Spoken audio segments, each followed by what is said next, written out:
प्रत्येक खेळात आपले खेळाडू नाव करतात, मग तो कोणताही खेळ असो। त्यातच आता एका अशा क्रीडा प्रकारातून भारतीय नाव जागतिक स्तरावर झळकू लागलंय ज्याकडे जास्त लक्ष दिलं जात नाही। तो खेळ म्हणजे जुडो आणि त्यात अव्वल स्थान मिळवत इतिहास रचलाय दिल्लीच्या तरुण खेळाडू हिमांशी टोकसीने। चला तर मग पाहूयात ही खेळाडू नक्की आहे कोण आणि हिने कोणत्या प्रकारात इतिहास रचलाय। पण त्याआधी आपल्या AGC स्पोर्ट्स या चॅनलला सबस्क्राइब करायला विसरू नका। जुडो हा खेळ भारतात अजूनही फारसा लोकप्रिय झालेला नाही, पण आंतरराष्ट्रीय स्तरावर त्याचं महत्त्व मोठं आहे। ऑलिम्पिक सारख्या मोठ्या स्पर्धांमध्ये जुडो हा कायमच आकर्षणाचा खेळ राहिला। अशा खेळात भारतीय खेळाडूने जागतिक क्रमवारीत अव्वल स्थान मिळवणं ही एक अभूतपूर्व घटना आहे। हिमांशीच्या या कामगिरीमुळे भारताला जुडोच्या नकाशावर एक वेगळी ओळख मिळाली। त्यामुळे भारतातील अनेक उदयोन्मुख खेळाडू भविष्यात या खेळाकडे अधिक लक्ष देतील अशी आशा वाटू लागली आहे। हिमांशी कोण आहे हे सांगते। दिल्लीतील खेळाच्या वातावरणात वाढलेली हिमांशी लहानपणापासूनच खेळांमध्ये रमायची। तिने अनेक क्रीडा प्रकारांचा अनुभव घेतला, पण हळूहळू तिचा कल जुडोकडे वळाला।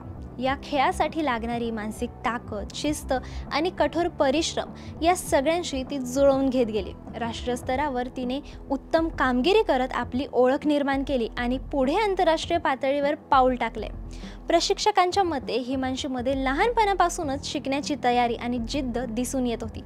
तिची हीच जिद्द तिला आज जागतिक शिखरावर घेऊन गेली आहे।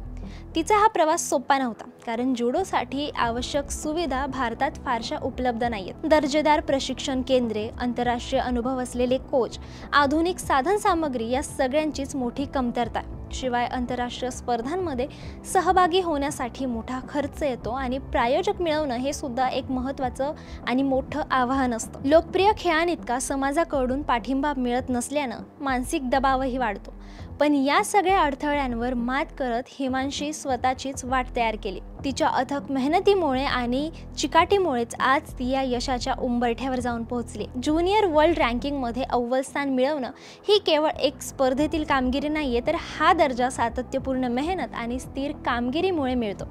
गेल्या काही आंतरराष्ट्रीय स्पर्धांमध्ये तिचे विजय, तिचे सातत्य आणि आत्मविश्वासपूर्ण खेळ या सगळ्यांमुळेच तिने आज पहिला क्रमांक मिळवला। हे यश हिमांशीसाठी वैयक्तिक अभिमानाचं असलं तरी त्याचा फायदा संपूर्ण भारतीय जुडोला होणार आहे एवढं मात्र नक्की। काय फायदा भारताच्या स्पोर्ट्समध्ये होणार आहे हे सांगते। आजपर्यंत भारतात कुस्ती, बॅडमिंटन किंवा बॉक्सिंग सारख्या खेळांना जितकी प्रसिद्धी मिळाली तितकी जुडोला मिळाली नाहीये। पण हिमांशीच्या कामगिरीनंतर परिस्थिती बदलण्याची शक्यता आहे। छोट्या शहरांमधूनही नवीन खेळाडू पुढे येतील, प्रशिक्षक आणि संघटनांना नवी उमेद मिळेल आणि प्रायोजक तसंच मीडियाही या खेळाकडे लक्ष देऊ लागतील।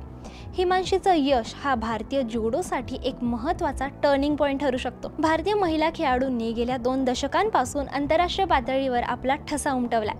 सायना नेहवाल, PV सिंधू, मेरी कॉम, मीराबाई चानू किंवा साक्षी मलिक यांच्यासारख्या खेळाडूंनी भारताचा झेंडा उंचावलाय। आता त्याच यादीत हिमांशी टोकसचं नावही अभिमानाने जोडलं गेलं।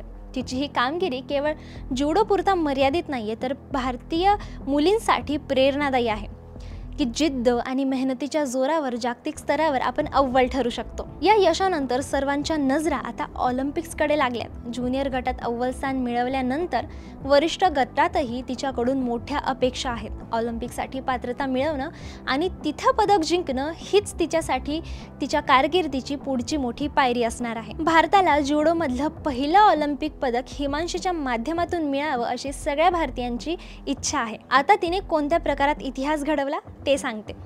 हिमांशी टोकसने आपल्या मेहनतीने आणि सातत्यपूर्ण प्रयत्नांनी इतिहास रचलाय। नुकत्याच जकार्ता येथे झालेल्या आशियाई ज्युनियर चॅम्पियनशिपमध्ये महिलांच्या 63 किलो वजनी गटात अव्वल ठरलेली हिमांशी पहिली भारतीय जुडोका बनली आहे आणि ही फक्त तिच्यासाठीच नाही तर संपूर्ण देशासाठी अभिमानाची बाब आहे। तिच्या या यशामुळे भारतातील अनेक तरुणींना नवीन प्रेरणा मिळेल आणि भारतीय जुडोला नवीन दिशाही। क्रीडा क्षेत्रातील ही कामगिरी फक्त हिमांशीसाठीच नाही तर संपूर्ण भारतीयांसाठी अभिमानाचा क्षण आहे। यासारख्या खेळाडूंमुळेच नवीन खेळांकडे पाहिलं जातं आणि त्यातून नवीन खेळाडू घडतात। त्यामुळे हिमांशीच्या कामगिरीने नवीन खेळाडू अशा खेळांना महत्त्व देतील अशी ती प्रेरणा देऊन गेली आहे।